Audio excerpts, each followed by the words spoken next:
So, we must not underestimate what we have in our hand. See, in 1950s, 1960s, 1970s, if you asked, where does power come from? The answer you would get, oh, countries which have oil. It used to be called black gold. Countries which have oil have control over the global economic structure. If you ask that same question today, you ask Bill Gates that question, you ask Donald Trump that question, and you say, what is it that defines power today? He will tell you, data defines power today. And what Telangana has now is 21st century data, socio-economic, political, financial data, 21st century in the hand. There is a governance element to it, as the expert committee today pointed out, that now Telangana has the power to target development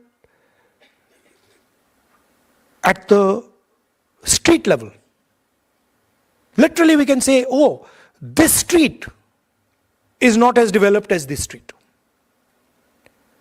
We can target caste, we can target education, we can target health, we can target anything you want us to target with this data. No other state in India today has the ability to target development the way Telangana has. So it is a social tool. It is also a financial economic tool. What the BJP does not like is that it is also a political tool.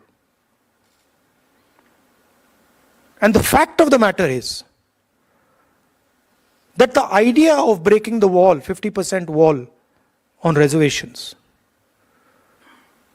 the 2 points that you mentioned, that the government of India is refusing, reservation in education and government positions and reservation in Panchayati Raj third tier, has the ability to destroy completely the politics of Hindutva. They know that, we know that. And that is why when we put pressure, not Rahul Gandhi, every single Congress worker, every single Congress member of parliament, Kharge ji, Revant Reddy ji, even Jairam Ramesh ji, the BJP was forced to listen. Right?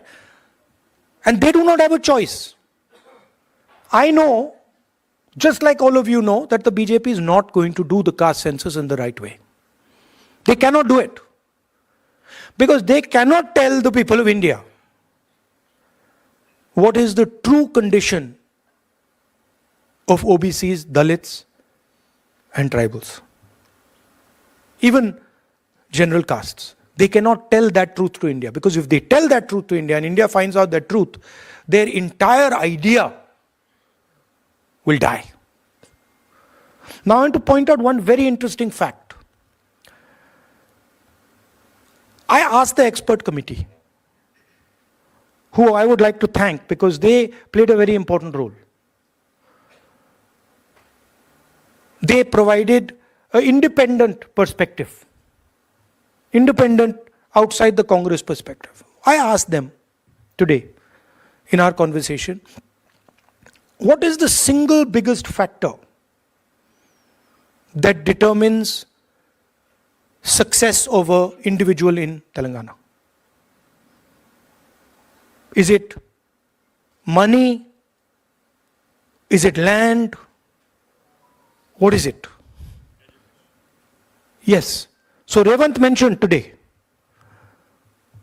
that it is education. Meaning if you have education, you can progress rapidly in our country. But what Revant did not mention is what is the most important factor in education for progress? And I'm asking you that question. What do you think it is? English. The single biggest determinant of success, of progress in India, is an English education. Now that is surprising. I was surprised because I thought it would be land. Meaning an English education is much more powerful in India today than an education in a regional language or even in Hindi. This is a surprising fact, but it is a fact. I'm not saying that Hindi is not important, regional languages are not important. They're very important. But what is determining progress in India today is English education, which means that we have to provide Hindi education, Tamil education, Kannada education, but right next to that has to be the English language. This is a strange thing, but it's a historic fact. You go and ask all the BJP people who say English must be eliminated. You ask them one question. Which school do your children study in? Which college do your children study in? Do they study in an English medium school? Yes or no? And the answer will always be, they study in an English medium school. So my question is, why should that opportunity not be given to the poorest person in India? Why should that opportunity not be given to Dalit children, Adivasi children, OBC women? Why not? So these are the type of things that come out of this data. Suddenly you're like, oh, English education is very, very important. So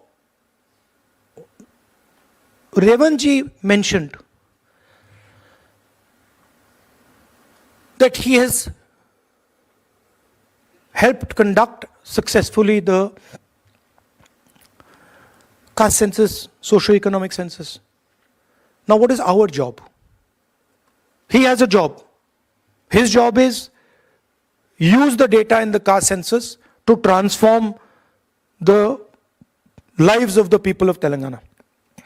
Our job is to make sure that every single person in India understands what has happened in Telangana, what has been done in Telangana, and how the government of India is trying to stop the progress of what is going on in Telangana. How are they stopping it?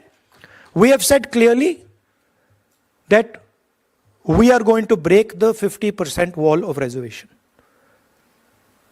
The government of Telangana has sent a note to the government of India and said, note to the President of India and said that here we want to break the 50% barrier in education and government jobs, and we want to break the 50% barrier in Panchayati Raj, and the government of India is saying no, and they are not allowing it. So our job is to raise it in Parliament and to help Revanth Reddy ji push the idea, push the breaking of this wall, and his job is to make sure that the people of Telangana benefit from what has been done. I'd like to thank